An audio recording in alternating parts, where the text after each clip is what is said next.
reka ntangire nenga. Ndanenga umuntu wese wabonye umushinga wa P-Network umunyura mu maso akabyirengagiza, uwo ndamunenze pe. Icyo twakwita invest mu cyo bita beri za Caveron murabizi neza cyane. Barakubwiraga ati zana amadolari 500 tuzajya tukungukira amadolari 10 ya buri munsi, kumva ni amafaranga menshi. Bakavuga ati kubikuza ni rimwe mu cyumweru, noneho icyumweru kigashira koko ubona ya madolari yawe 500 yamaze kuba 600. Noneho bakavuga ati rero kubikuza ni amadolari 100 wemereye kubikuza mu cyumweru, ukayabikuza ugasigana ya 500. Urumva ku gishoro cyawe cya 500 havuyemo 100 wabikuje, tubare ko wenda ibyo wabikuje ari inyungu uracyafite 500.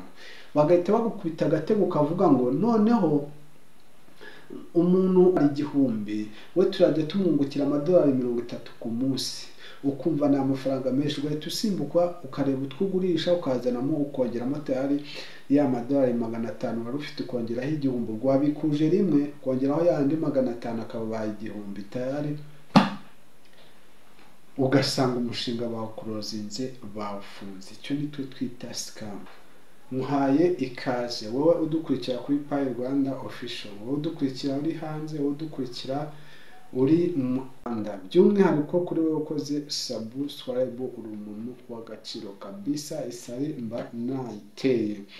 Iyi ni Pi Rwanda Official nk'ibisanzwe. Uyu munsi rero ndaje nyine ngo twiganire, noneho no kwiganirira ibintu bisanzwe. Uyu munsi ndaje mu kiganiro cyo gushima no kunenga, cyangwa mwabyumvise. Uyu munsi naje gushima no kunenga. Reka ntangire nenga.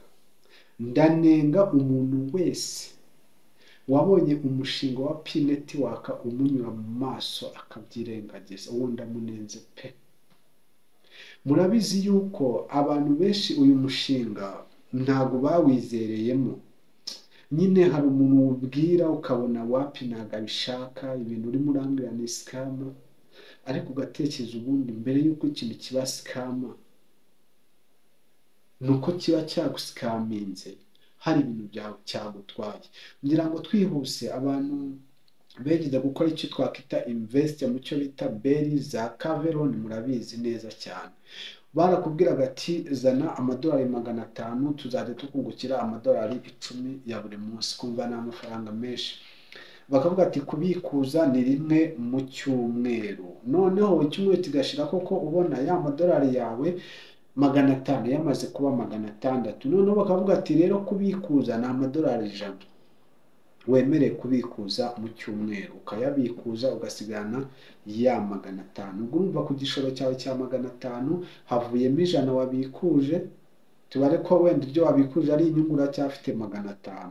Bagahita bagukubita agatego kavuga ngo noneho umuntu ufite amadolari 1000 we turajya tumwungukira amadolari 30 ku munsi, ukumva ni amafaranga menshi. Ugahita usimbuka ukareba utwugurisha ukazanamo ukongeramo tayari ya madolari 500 wari ufite, ukongeraho 1000. Rwabikuje rimwe kongeraho yandi 500 akaba 1000 tayari, ugasanga umushinga bawukurozinze bawufunze. Icyo ni twe twita scam. Ariko umuntu ufata umushinga wa P-Network akawita scam, ubundi uba waramusikaminze iki kintu uba waramutwara. Kubera yuko uyu mushinga abantu bawutangiye muri hagati ya 2020-2021 kugeza n'ubu. Abenshi ni muri 2021-2022 kuzamura. Abo muri 2020 bashaka kuba ari bakeya cyane, kuko nanjye natangiye muri 2021. Rero ukibaza kuva muri 2021 kugeza ubu ngubu nta n'inoti 5000 bari bantwara, usibye nyine mega ni ibisanzwe mu buzima bwa buri munsi. Umuntu wese ufite smartphone ntago waba udafite megabyte, ntago mega ari iz'abantu bamayininga. Mega umuntu ufite smartphone aba agomba kuba afite mega, kubera yuko nyine iba ifite ibintu byinshi bigomba gutwara megabyte. Umuntu akavuga ati uyu mushinga ni mwiza, icyo uzajya ukora ni ugukanda amasaha 24 rimwe gusa. ubundi ugategereza ikivamo, warangiza ngo mujyane bya sikama byanyu. Nkawe umuntu uyu mushinga wanyuze mu maso ukabita sikama, cyangwa umuntu akagusobanurira ukabyirengagiza, muvandi ndakugaye ndanagukomeje cyane, kuko mu minsi mikeya uzabyuka wumve ushaka kumva rya jwi rya rindi ryakunyuzemo rikubwira ngo dore umushinga mwiza, kandi bizaba bitagishobotse. Ndanenze rero abo bantu. Umva abandi bantu ngiye kunenga, gushima ndabigeraho nyuma, kambanze kunenga kuko nibyo ubona biteye asi. Ndanenga umuntu wizereye muri uyu mushinga akawujyamo akawumva neza akamayininga pe, agakora ibisabwa KYC ibintu byose akabyuzuza, akabona migration, akagurisha payize ku mafaranga 800 n'igihumbi. Bwa mbere hari n'abazigurishije kuri 500, namwe ndabakomeje 800 kuri payi. Ese nshuti, wari uzi neza yuko uriya muntu uhereza payi akaguha amafaranga 800, ukamuha payi 100 akaguha 80,000? Uzi ngo ziriya payi zijya hehe? Waba uzi ahantu zijya? Waba uzi uburyo kizicuruzwamo? Iriya ni business. Black market yo ikintu ikora icuruza coin zitazajya ku isoko, nicyo bita icyizere. Abahanga biga coin bakayisoma, bakumva ibintu byose ije gukora, bakayizera itari yaba launched, bakazigura bakazibika, ko yuko babazi yuko bari bwunguka. Noneho ufashe umutungo wakagutunze, mu minsi izaza, mu minsi iri imbere ibihe bigiye kurushaho gukomera. Niba izi saha uri kubasha kuba wakigondera ikiro cy'ibirayi cya 500, ugafata payi zari uzakugura ikiro cy'ibirayi mu gihe kiri imbere kizaba kiri kugura 3,000, ukazitanga mu kugura ikiro cya 500, sha umutwe wawe sinzi ukuntu umeze kabisa. Mind biri hafi ya ntayo, kubera yuko ntabwo muri plan zawe wigeze uvuga ko imibereho yawe ishingiye kuri P network. Ari icyo, hari ayandi makoyini ahari menshi amayiningwa buri munsi. Ushaka kumayininga coin ikajya ku isoko ugakuramo $50, ugakuramo $100 bitewe n'uko wakoze, ukakemura utwo tubazo, ariko utagiye gufata P network ngo yangize kuri ako kageni.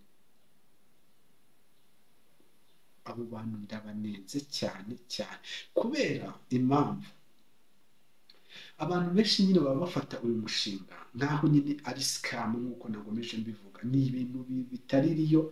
Ariko ubundi nkibaza ngo ni gute ikintu kita scam kandi byarangiza ukumva hanze barimo barakigura? Uwo muntu uri kukugurira pyuma wumva yuko ari injije ku buryo atazi yuko we iyo P ari scam. Ufite amafaranga angana iki ku buryo agutwerera se ngo ajye kwibikaho ibintu bitazamugirira umumaro?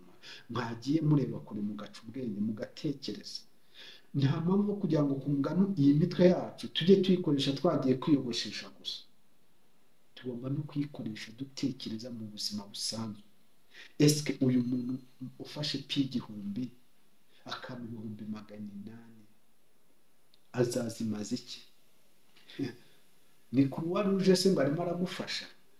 Barangiza ngo P ni scam kubera kunirwa kwihangana ngo wari ndagukomeje cyane.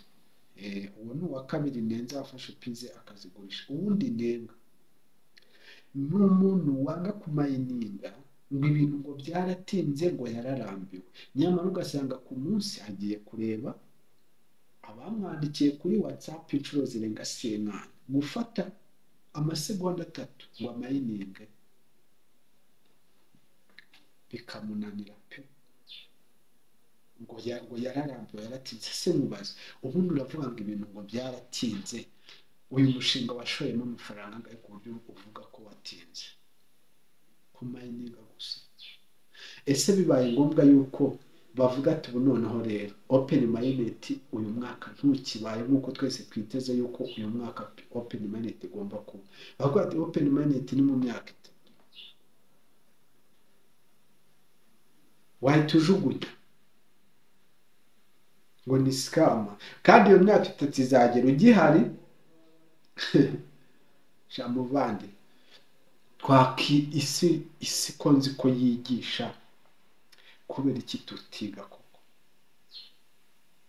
Nk'ubu ndibuka bitcoin mu mpera z'ukwa gatanu muri 2023 yegeze kumanuka igera ku bihumbi 15 by'idolari.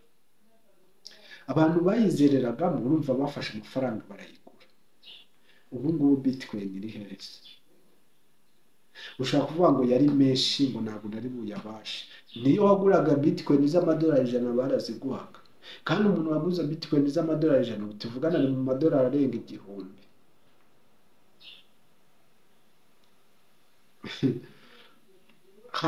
hari izindi mining tujya tumayininga, ageraga abantu bamayininga, murabizi izindi coin, urabizi, reka mvuga izo kuri Telegram murabibona, sibyo? Kuri Telegram uramayininga coin, byageramo hagati bakakubwira ati iyi coin rero kugira ngo uzabe mu bantu bazemererwa kuba wabikuza iyi coin ugomba kugura icyo bita premium, cyangwa se ukagura icyo bita amaster yo kuzamura rero. Ayo ni amadolari muvandi baba bagutwaye. Uragenda kuri Binance ukagura token ya bita Tonikipa yubakiye kuri blockchain ya Telegram. Wamara kwigurira nahenze by the way, kuko muri no minsi yari ku madolari 7.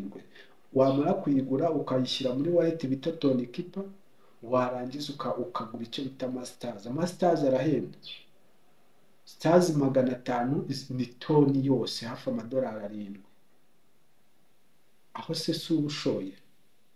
Ubwo se ko umuntu yemera akayafata akayatanga, noneho nkazwe umushinga bakubwiye ngo ubu se ntihagire, umva njyewe nshaka umuntu uzatanga ubuhamya mu bantu bavuga ngo pin scam, akavuga ati njye payi yantwaye amafaranga ya nawe, apana amayinite amavuga ngo yaguze ngo za mega. Ibyo ngibyo byo n'ubundi ntabwo waba utagura mega. Avuga ati narabyutse numva barambwiye ngo kugira ngo mureke KYC ngomba kubereka ba wallet ngomba gushyiraho amadolari. Kabisa uwo nagaragara nanjye nzemera ko pi ari scam. Uhera gute uvuga ngo pi ni scam?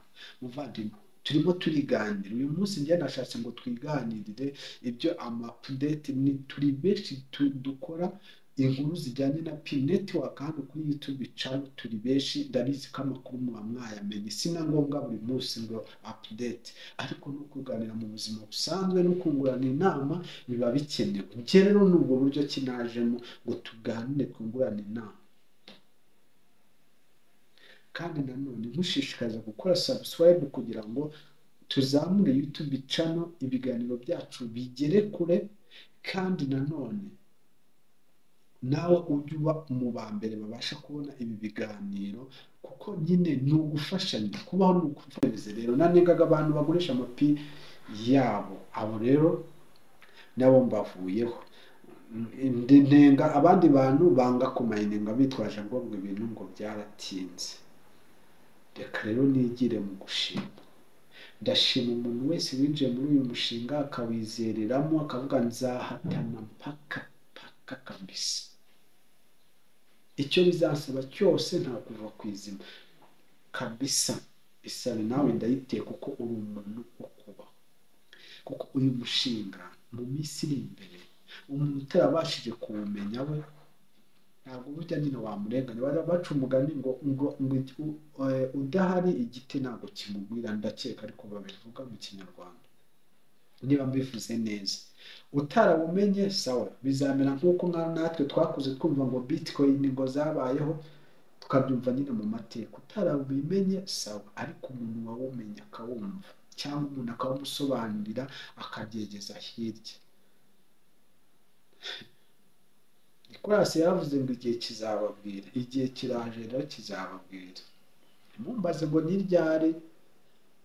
Ubu ngubu impundu ziriho ni uko open minded yaba muri uno mwaka, ariko birashoboka. Nicyo kimwe bitanashoboka. Ibintu byose burya mu buzima biba bishoboka. Ujye ufata ibintu 50%, kuko bishobora gushoboka cyangwa se ntibinashoboka. Ariko kuba open minded itabuye umwaka ntibivuze ko itazaba. kabisa. Murabizi yuko no muri bibiri abantu wenda bari bariho, murabizi ko bageze kuvuga ko Yesu ari buze bikarangira abisubitse, hashize imyaka ingahe? Ntabwo tukihanganye se. Nuko rero ako kari akanyuzemo nyine ngo bijya binabaho nyine ko umuntu anatebye. Yego, ubwo rero wowe wiziritse kuri uyu mushinga kugeza n'uyu munsi kabisa, ukaba warabonye payi zawe muri wallet, ukaba waranze kuzigurisha, uri umuntu wo kubaha kabisa. Komeza urindire, komeza utegereze, anytime ibintu bizagenda neza.